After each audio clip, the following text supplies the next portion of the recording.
4:30 in the morning here in the capital, Tehran. You're watching Press TV's Top 5. Many thanks for joining us this hour. Now, the Syrian army has said that Israeli drones targeted a residential building with 2 rockets in the Golan Heights. Israel says its attack was in response to stray fire from Syria that hit the Israeli-occupied side of the Golan Heights. Damascus, however, said the strike in Baath City, which caused material damage, was aimed at raising the morale of the terrorist groups backed by Tel Aviv. Tensions have flared up in the region since a grenade explosion left 2 Israeli soldiers dead in the Golan Heights earlier this month.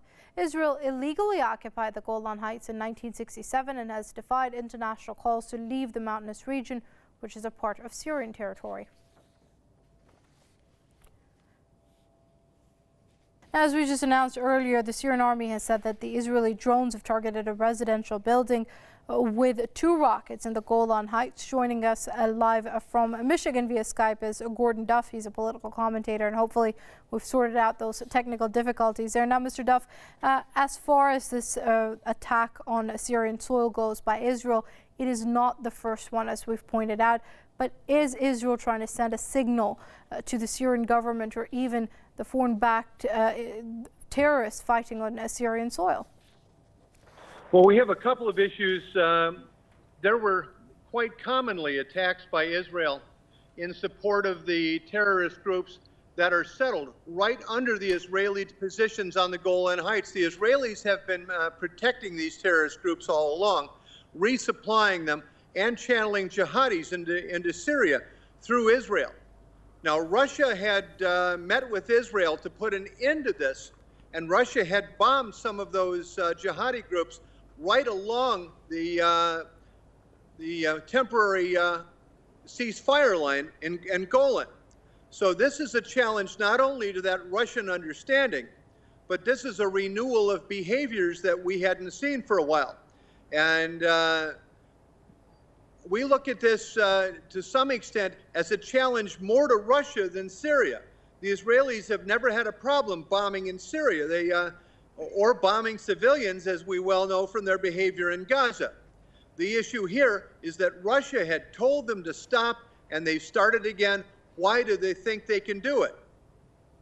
Well, that does bring me to my next question, Mr. Duff. Why is Israel using this particular time to defy Russia, as far as your opinion goes?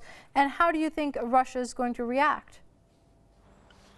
Well, to this extent, anything that Israel's doing, the only change we have is what happened in Turkey. The jury is still out on how that's going to affect the relationship with Russia. Immediately before the coup, and we're not so sure how honest a coup this was, supposedly Erdogan had gone to the Russians, apologized for shooting down one of their aircraft, and tried to renew relations. Russian tourists flocked back into Turkey. A few days later, we have a full-scale coup, and now we have this. Are these things connected? They are connected. They have to be connected. Will any of us know why? What's going on behind the scenes? Why someone is leveraging? And this is during the American conventions. What the political story is on this, there's a lot to this, and we're going to have to wait and see to find out where this is going to go.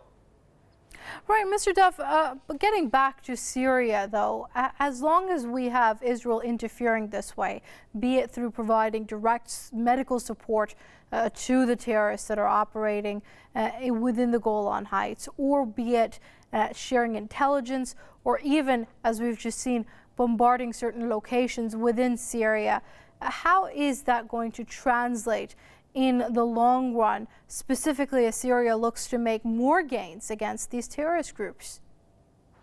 Well, we had major bombing campaigns by the Israelis along the Jordanian border.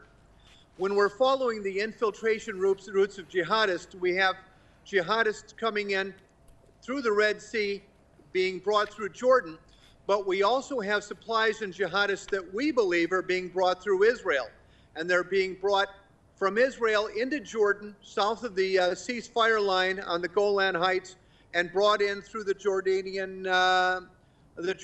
border, very close to this area. Now, the Russians bombed an American base inside Syria 5 days ago, according to an article in the Wall Street Journal.